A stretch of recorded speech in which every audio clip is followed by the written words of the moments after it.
Nursery से लाए हुए या फिर ऑनलाइन मंगाए हुए एडेनियम प्लांट जो है सर्वाइव नहीं करते हैं, या फिर अगर वो सर्वाइव करते हैं तो उनमें हमें इतनी अच्छी फ्लावरिंग देखने नहीं मिलती है, या फिर जो उनका कॉडेक्स होता है उनका साइज एकदम पतला सा ही रह जाता है, वो घना नहीं होता।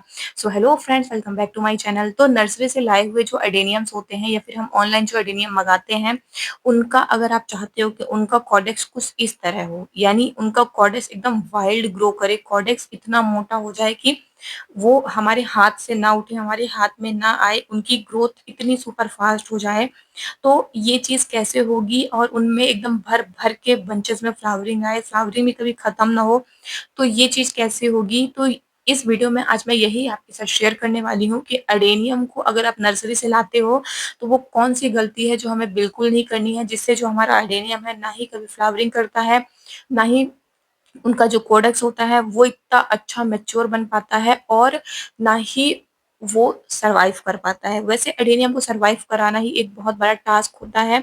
अडेनियम इतनी आसानी से सबके घर में लगता नहीं है, और लगता भी है तो वो इतने अच्छे से वाइल्डली ग्रो नहीं होता है। तो चलिए वीडियो को स्टार्ट करते हैं और देखते हैं कि कौन सी वो प्रोसेस है जो कि नर्सरी से लाने के बाद हमें गलती नहीं करनी चाहिए, और कैसे हमें जो है उसको रिपोर्ट करना चाहिए। तो देख सकते हैं ये मेरा एक अडेनियम का प्लांट है, हाइब्रिड वैरायटी का ही अडेनियम है। तो देखिए, इसको मैं नर्सरी से लेके आई हूँ, और नर्सरी वालों ने इनको किस में लगाया है, मिट्टी में। जी हाँ, प्योर मिट्टी में नर्सरी वालों ने इसको लगाया है, और काफी टाइम से वो इसी में लगा हुआ है, जिससे काफी ज्यादा वीड्स वगैरह ग्रो हो गई हैं इसमें।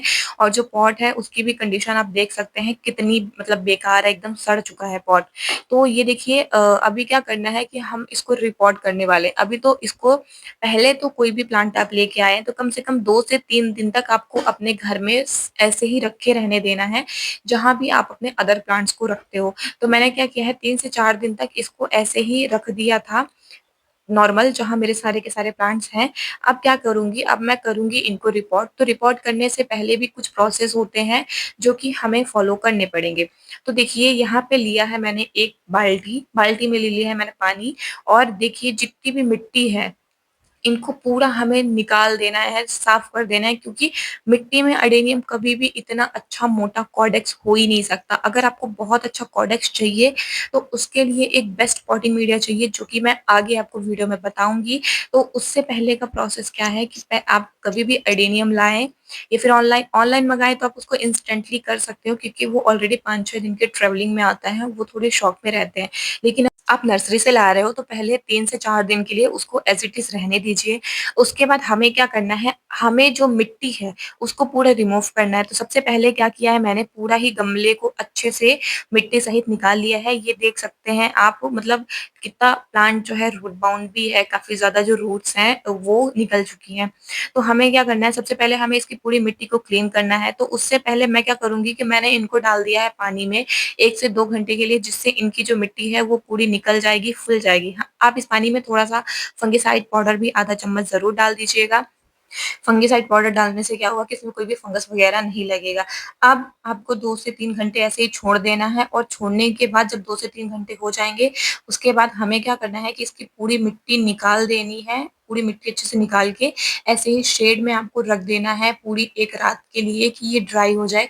ऐसे ही गीला कभी भी हमें रिपोर्ट नहीं करना चाहिए। तो क्या करना है कि जब भी हम 1-2 घंटे पूरी मिट्टी सूख जाए, मतलब पूरी मिट्टी निकल जाए, उसके बाद अच्छे से वॉश करके फंगिसाइड का घोल जो है, फंगिसाइड पूरे हमारे कॉडेक्स में लगाने के बाद उसको आपको ओवरनाइट के लिए शेड में रख देना है, जहां बस ये ड्राई हो जाए। वो भी वाटर में, ऐसे ड्राई नहीं करना है, बस वाटर में ड्राई, मतलब हवा में ड्राई हो जाना चाहिए। बस आपको इस चीज का ध्यान रखना है। फिर इसकी जो रिपोर्टिंग है वो नेक्स्ट डे करनी है।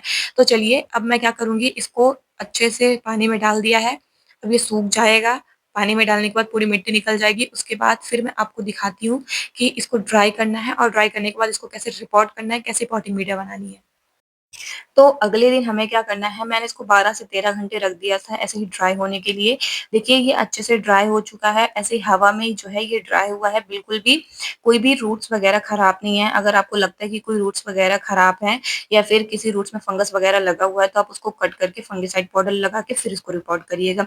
तो सब अच्छा है, मैं अब इसको एज इट इज रिपोर्ट करूंगी। तो रिपोर्ट करने के लिए जो सबसे इम्पोर्टेंट और सबसे अच्छा टॉपिक होता है, यानी जो कि हमारे कॉर्डेक्स को बड़ा करने के लिए, फ्लावरिंग को इंक्रीज़ करने के लिए जो सबसे इम्पोर्टेंट होता है, वो होता है इनका पॉटिंग मीडिया।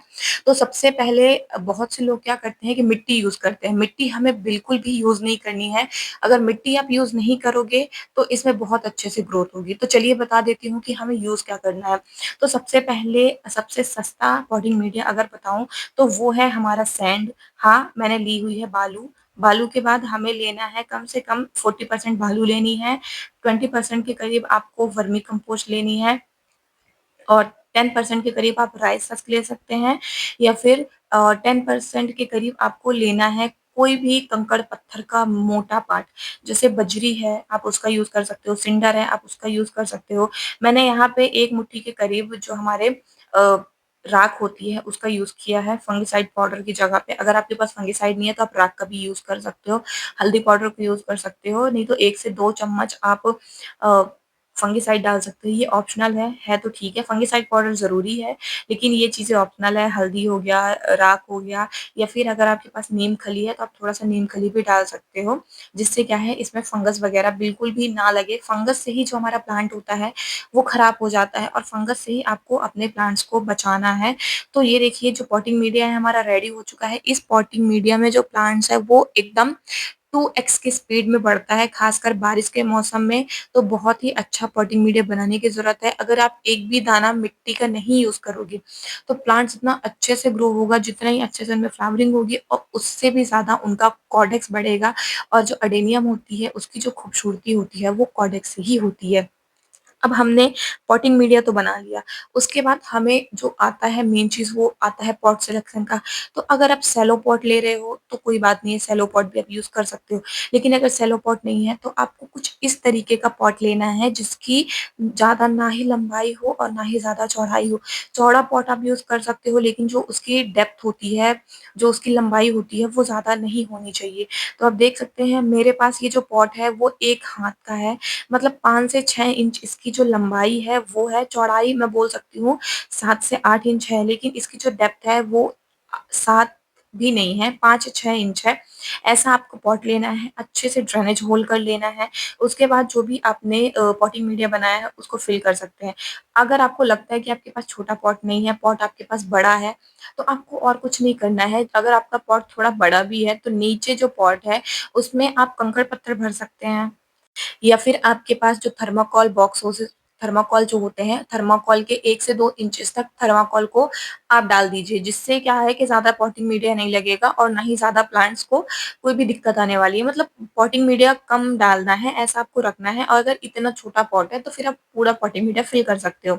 तो देखिए, ऐसा हमें रखना है कि आधा जो है आधे से भी कम मैंने इसमें अपना पॉटिंग मीडिया डाला। उसके बाद अब क्या किया, अच्छे से जो प्लांट है उसको बैठा देना है। जितना भी कॉर्डेक्स इसका नीचे जाता है रूट वाला पार्ट उतना नीचे रखना है, बाकी जो कॉर्डेक्स है पूरा उसको कवर नहीं करना है। कॉर्डेक्स को हमेशा मिट्टी के या फिर जो पॉटिंग मीडिया हमने बनाई है उसके ऊपर ही रखना है। बिना मिट्टी अगर आप पॉटिंग मीडिया बनाओगे तो उसका रिज़ल्ट बहुत ही अच्छा आता है और बहुत ही अच्छा जो है उनमें प्लांट हमारा सर्वाइव भी करता है, मरने के चांसेस बहुत कम हो जाते हैं। खासकर बारिश के मौसम में जो मिट्टी होती है उससे फंगस क्रिएट होता है और प्लांट्स खराब हो जाता है। लेकिन अगर आप मिट्टी का यूज़ ही नहीं करोगे तो फंगस की जो प्रॉब्लम होती है वो बहुत ही कम हो जाती है। तो अब जितना भी ऊपर का पार्ट बचा है उसमें हम अपना पॉटिंग मीडिया फिल कर देंगे। अच्छे से आप अपने प्लांट्स को बैठा दीजिएगा, थोड़ा-सा आप ऐसे नीचे दबा भी सकते हैं, ऐसे जो पॉट है उसको पटक दीजिएगा जिससे जो पॉटिंग मीडिया है वो अच्छे से सेट हो जाए पूरा का पूरा और प्लांट गिरने के भी चांसेस ना हो। हाँ, आपने इस पॉटिंग मीडिया में अपने प्लांट्स को रखा है तो ये हो सकता है कि थोड़ी बहुत हवा वगैरह आए तो प्लांट्स हमारा गिर सकता है। तो इसके ऊपर क्या करिएगा आप, जो कंकड़ पत्थर की जो ईंट वगैरह के छोटे-छोटे टुकड़े आते हैं, तो उनको आप ऐसे ऊपर सपोर्ट के लिए दबा दीजिएगा जिससे कि जो प्लांट है वो सपोर्ट उसको मिल जाएगा एक और वो आपका गिरेगा भी नहीं। अच्छे से हमने पॉटिंग मीडिया फिल कर दी है, वैसे भी प्लांट अब हमारा नहीं गिरेगा। अब इसको जो पानी है वो हम आज नहीं देंगे। ऑलरेडी जो मेरी सैंड है वो गीली थी क्योंकि इस टाइम पे काफ़ी ज़्यादा बारिश हो रही है और जो सैंड है वो छत पे रखी हुई है तो वो गीली हो जाती है। तो ऑलरेडी मेरा सैंड गीला था तो मैंने इसमें कोई भी पानी नहीं दिया है। अब मैं कल या फिर इसको डायरेक्ट परसों पानी दूँगी, जबकि जब जो मेरा सैंड है वो पूरा का पूरा सूख जाएगा उसके बाद पानी कम से कम देना है। प्लांट्स को बस आप ऐसा एज़ इट इज़ ग्रो होने दीजिए। ये देखिए रिपोर्टिंग के बाद मेरा प्लांट्स रेडी है, एकदम सस्ती रिपोर्टिंग हमने की है, कोई भी ज़्यादा महँगी चीज़ों का यूज़ नहीं किया है और प्लांट्स जो है रेडी है। इस पॉटिंग मीडिया में प्लांट्स बहुत अच्छे से बढ़ेंगे, बस आपको आज पानी नहीं देना है, पानी कल या फिर परसों दीजिएगा। मैं परसों दूँगी क्योंकि मेरी पॉटिंग मीडिया आज गीली है। परसों पानी देने के बाद फंगिसाइड का ही पानी दीजिएगा और थोड़ा-सा पानी दीजिएगा, ज़्यादा पानी भी नहीं देना है हमें। थोड़ा-सा ही पानी देना है कि जो मिट्टी जितनी है वो थोड़ी सूखी है तो गीली हो जाए, बस इतना ही आपको पानी देना है। अब क्या करें कि इसको कम से कम 1 हफ्ते तक शेड में रखना है, यानी धूप ना मिले, बस ब्राइट लाइट मिले, यानी जो सूरज की रोशनी है वो पड़े, अंधेरे में भी नहीं रख देना है। जैसे जो सीढ़ी या बालकनी वाला एरिया होता है जहाँ धूप नहीं आती है, यहाँ पे ये जो मेरा सीढ़ी वाला एरिया है, यहाँ पे ब्राइट लाइट आती है लेकिन धूप नहीं आती है। तो यहाँ पे जो है मैं अपने प्लांट्स को रखूँगी। कम से कम 7 दिन तक रखना है। इसके बाद क्या करना है, इसको हमें धूप में शिफ्ट करना है। तो धूप में भी एकदम डायरेक्ट शिफ्ट नहीं कर देना है। सुबह की स्टार्टिंग में सुबह की 2 से 4 घंटे की धूप यानी मॉर्निंग की धूप देनी है। उसके बाद फिर इसको शेड में रखना है। ऐसी जगह रखिएगा कि जहाँ बस सुबह की मॉर्निंग की धूप मिले, फिर उसको प्रॉपर शेड मिले, दोपहर की धूप की कोई ज़रूरत नहीं है और फिर ऐसा करते-करते जब 1 हफ्ते हो जाए, फिर आप इसको पूरा निकाल सकते हैं। कोई दिक्कत नहीं है, कोई भी इश्यू नहीं आने वाला है। प्लांट्स बहुत ही अच्छे से सर्वाइव करेगा, उसके भी कॉर्डेक्स कुछ इस तरीके से डबल ट्रिपल हो जाएँगे और बारिश के टाइम पे अगर आप प्लांट लगाते हो, इस तरीके से लगाओगे तो आपके प्लांट्स में भी बहुत अच्छा रिज़ल्ट मिलेगा। सो आशा करती हूँ वीडियो थोड़ी बड़ी है लेकिन मैंने जो छोटी-छोटी चीज़ें हैं जिससे प्लांट मर जाते हैं, उस वो प्रॉब्लम हमें ना आए उसके लिए मैंने डिटेल में समझाने की कोशिश की है। आशा करती हूँ आपको वीडियो समझ में आ गई होगी। अगर वीडियो समझ में आई हो, वीडियो पसंद आई हो तो वीडियो को लाइक करिएगा, चैनल पे पहली बार हो तो चैनल को भी सब्सक्राइब कर लीजिएगा, कोई क्वेश्चन हो तो आप मेरे से पूछ सकते हैं। सो वीडियो को यहाँ तक देखने के लिए थैंक यू सो मच, मिलते हैं नेक्स्ट वीडियो में किसी नेक्स्ट टॉपिक के साथ, तब तक बाय बाय, हैप्पी गार्डनिंग।